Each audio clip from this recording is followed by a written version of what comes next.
ছুটির দিনগুলোতে জামাইরা বাসা থাকলে যতটা না বেশি আনন্দ হই ততটা না বেশি বিরক্ত হই মাঝে মাঝে। বাসার ভিতরে থাকবে আর যত সব উল্টাপাল্টা কাজ করবে, এইদিকে আমি থাকি তার পছন্দের খাবার নিয়ে, আর সে থাকে কিভাবে আমাকে প্যারাতে রাখা যায়। আজকে আপনাদের সাথে শেয়ার করব কি কি উল্টাপাল্টা কাজ সে বাসায় করে। আসসালামু আলাইকুম, সবাই কেমন আছেন? চলে আসলাম আরেকটি নতুন ডেইলি লাইফ ব্লগ নিয়ে। যেহেতু একটু বন্ধের দিন, ঘুম থেকে একটু দেরি করে ওঠা হয়েছে, তো তাড়াতাড়ি করে একটু হালুয়া রান্না করে নিলাম। আর বরাবরই আমি হালুয়াটা একটু এরকম পাতলা করি, শক্তটা আমার বাসায় কেউই পছন্দ করে না।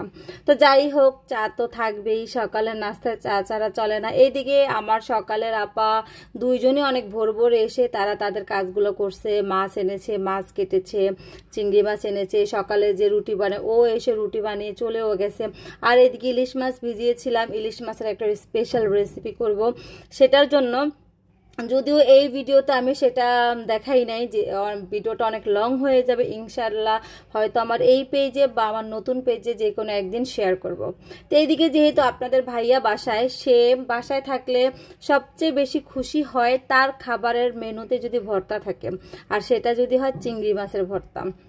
যেহেতু কালকে চিংড়ি মাছ এনেছে, তো চিন্তা করলাম যে একটু ভর্তা বানিয়ে নেই, আর একটু কালো জিরার ভর্তা বানাই, দুপুরবেলা তৃপ্তি করে খেতে পারবে। কারণ মাছ মাংসের থেকে আপনাদের ভাইয়া ভর্তাটা খুব বেশি পছন্দ করে, আর যে কোনো মানুষই ভর্তা অনেক পছন্দ করতে। এইদিকে দেখতেই পাচ্ছেন আমি এদিকে কালো জিরার ভর্তাটাও করার জন্য সব কিছু প্রসেসিং করে নিচ্ছি। রসুন, তারপরে পেঁয়াজ, শুকনো মরিচ, কাঁচামরিচ দুইটাই ইউজ করব। সব কিছুরই দেখবেন আলাদা আলাদা কিন্তু একটা ফ্লেভার আছে। তো আপনারা হয়তো ভাবতে পারেন যে আপু অনেকটা ঝাল হবে, না ঝাল হয়নি। তো এইদিকে হচ্ছে এগুলো ভেজে তারপরে নিজের হাতেই বাটতেছি, কারণ আমার জামাই আবার কেউ বেটে দিবে সেটা খাবে না, অরুচি করবে। এইদিকে হচ্ছে আমি তো মনের খুশিতে জামাইয়ের জন্য ভর্তা বানাচ্ছি, আর সে দরজা বন্ধ করে যত উল্টাপাল্টা কাজ করতেছে। তাকে আজকে বললাম যে ছুটির দিন আছে, তুমি যে বারান্দায় কবুতরগুলো নিয়ে আসছো, এগুলো তো প্রত্যেক দিন পরিষ্কার করতে হয়, তো যাই হোক তুমি একটু পরিষ্কার করে রাখো। আমার বারান্দায় যেতেই ভালো লাগে না, আমার ঘৃণা লাগে যদি অপরিষ্কার দেখি। বলছে ঠিক আছে, আমার কবুতর আমি পরিষ্কার করব, তোমার ঘৃণার দরকার নেই। আমি ভর্তা বানিয়ে এসে দেখি কবুতরগুলোকে বাথরুমের ভিতরে ছেড়ে দিছে। আপনারা জীবনে বাপের কথা শুনছেন এগুলো অত্যাচার। আর এই দেখেন বিছানা টিছানা সব উঠায়া এতক্ষণ পর্যন্ত এই কবুতরগুলো সব এই রুমের ভিতরে ছাড়া ছিল, এরপরে ছাড়ার পরে এগুলোর সব বাথরুমে নিয়ে আসছে পানি খাওয়াইতে, চিন্তা করে না। আর এইদিকে এসে দেখি সে তো কিচ্ছু পরিষ্কার করেই নাই, কি অবস্থা।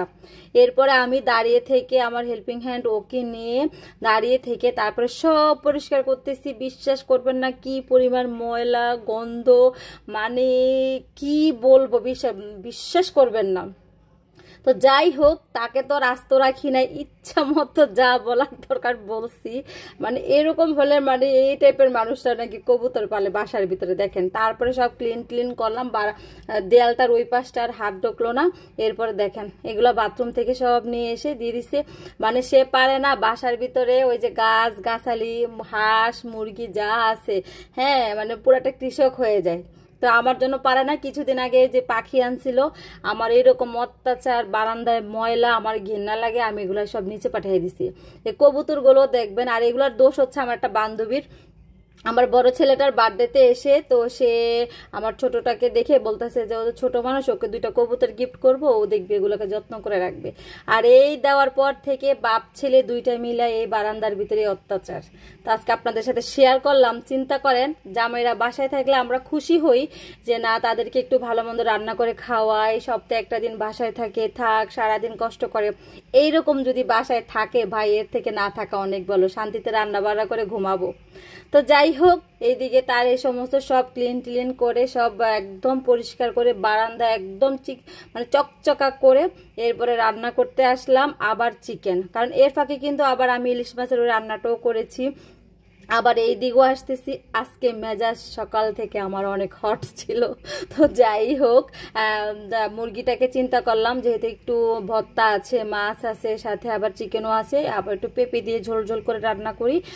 কারণ পেঁপের ঝোলটা আপনাদের ভাইয়া খুবই পছন্দ করে, আবার একটু থেকে গেলে সকালেও খেতে পারবে। কারণ সকালবেলা সবজিটা এক কথা শুধুমাত্র বাসায় আপনাদের ভাইয়া ছাড়া কেউ খেতে চায় না। তো যাই হোক, ছোট্ট একটা ডেইলি লাইফ ব্লগ শেয়ার করলাম। কেমন লাগলো? আসসালামু আলাইকুম। ভালো লাগলে শেয়ার